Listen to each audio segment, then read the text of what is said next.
একটা খবর পড়ে খুবই অবাক হলাম যে বিদেশি উদ্ধারকারীদের ঢুকতে দিচ্ছে না নেপাল। ভারত সহ ৮ দেশের প্রস্তাব খারিজ। তবে ত্রাণ এবং অর্থ সাহায্য চায় কাঠমান্ডু এবং তারা গ্রহণও করছে, কিন্তু উদ্ধার তৎপরতায় নেপাল কাউকে দিচ্ছে না। এর কারণ অস্পষ্ট, বোঝা যাচ্ছে না, কোনো ব্যাখ্যা দেয়নি।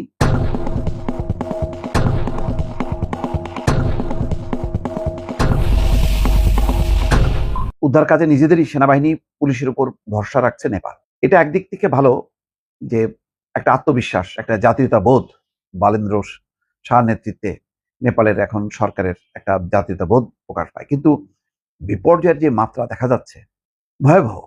কিছুক্ষণ আগে দেখলাম যে ওই তিব্বত সীমান্তে আর একটা বাঁধ নাকি ভেঙে গেছে এবং ব্যাপক, মানে যেটা হয়েছে সেটা যে বন্ধ হয়ে গেছে তা না, আবার আর একটা বাঁধ ভেঙে যাওয়াতে আবারও সেই ঢল নামতে পারে। এখন উপর থেকে যখন পাহাড়ি ঢল নামে, সেটা নিচে নামলে কি বিপর্যয় হয়। আমি সত্যি কথা বলতে গত দুদিন একটা ট্রমার মধ্যে পড়ে গেছি। চোখের সামনে এইভাবে মানুষ সুদ্ধা বাড়ি, বহুতল বাড়ি মুহূর্তের মধ্যে একদম মানে মনে হচ্ছে যেন খেলনা, মানে বাড়ির মতন ভাষায় নিয়ে যাবে। সেতু, কালভার্ট, রাস্তা, গাড়ি ঘোড়া, এটা আসলে এখন এই ভিডিও প্রযুক্তির কল্যাণে কিছু কিছু দেখা যাচ্ছে। নিশ্চয়ই ওই সময় সবাই ভিডিও নিয়ে প্রস্তুত ছিল না, প্রকৃত চিত্রটা আরো ভয়াবহ। এখন বহু মানুষ হয়তো অর্ধমৃত অবস্থায় বিভিন্ন জায়গায় ছড়ায় ছিটে আছে।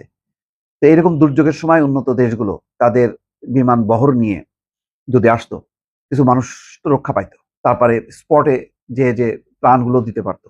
নেপালের সক্ষমতা কতটাই বা থাকবে, কিন্তু তারপরে তারা কেন ঢুকতে দিচ্ছে না একদম যেই ক্ষতিগ্রস্ত জায়গায়, বোঝা যাচ্ছে না। নরেন্দ্র মোদী নিজে বালেন্দ্র শাহর সাথে কথা বলেছেন এবং প্রস্তাব করেছে, কিন্তু বালেন্দ্র শাহ নরেন্দ্র মোদী সহ সবাইকে বলেছে ঠিক আছে আপনারা সাহায্য সামগ্রী পাঠান কাঠমান্ডুতে, কিন্তু উদ্ধার কাজে না। উদ্ধার কাজ মানে নেপালের সেনাবাহিনী পুলিশ যথেষ্ট।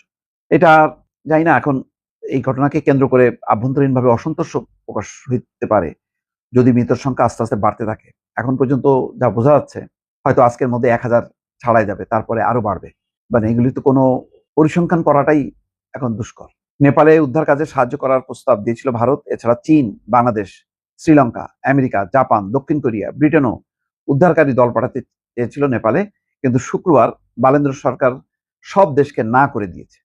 নেপালের বিদেশ মন্ত্রকের মুখপাত্র লোক বাহাদুর সেত্রী বলেছেন, সাহায্যের প্রস্তাব স্বাভাবিক, আমাদের উদ্ধারকারীরা কাজ করছেন, এই মুহূর্তে আমাদের বাইরের কোনো সাহায্য দরকার নেই।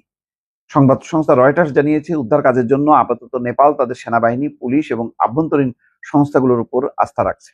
ভারত ইতিমধ্যে 47.5 টন ত্রাণ সামগ্রী পাঠিয়েছে। ভারতীয় বায়ুসেনা অর্থাৎ বিমান বাহিনী একাধিক বিমান ত্রাণ নিয়ে নেপালে পৌঁছেছে, তাতে কম্বল সহ আছে। সব যাই হোক, মোট কথা নেপালকে এই হিমালয় কন্যা বলা হয়, নেপাল ট্যুরিজমের দেশ, এটার প্রতি অনেকেরই মায়া মমতা আছে। সুতরাং এরকম বিপর্যয়ে তাদের পাশে থাকাটা স্বাভাবিক। তারপরেও কেন ব্যাপক উদ্ধার কাজে এই প্রস্তাবটা বাতিল করলো বোঝা যাচ্ছে না। এর আগে ভূমিকম্পের সময় নাকি মানে এরকম বিদেশি উদ্ধারকারী দল এসেছিল, তখন তো বালেন্দ্র শাহ ছিল না, বছর ২-৩ আগে ৯,০০০ লোক সেখানে মারা গেছে। তো তখন সমন্বয়ের ঘাটতি দেখা দিচ্ছিল, সেটার কারণ কিনা জানি না। এখন কি কারণ এটা হয়তো পরে জানা যাবে। আপাতত এই যে বিপর্যয়, ঢল, বন্যা, এটা কিন্তু এখনো শেষ হয়নি, এখনো চলছে। কোথায় দাঁড়াবে এখন কেউ বোঝা যাচ্ছে না। সারা বিশ্বের দৃষ্টি এখন নেপালের এই ভয়াবহ প্রাকৃতিক এবং মানবিক দুর্যোগের দিকে।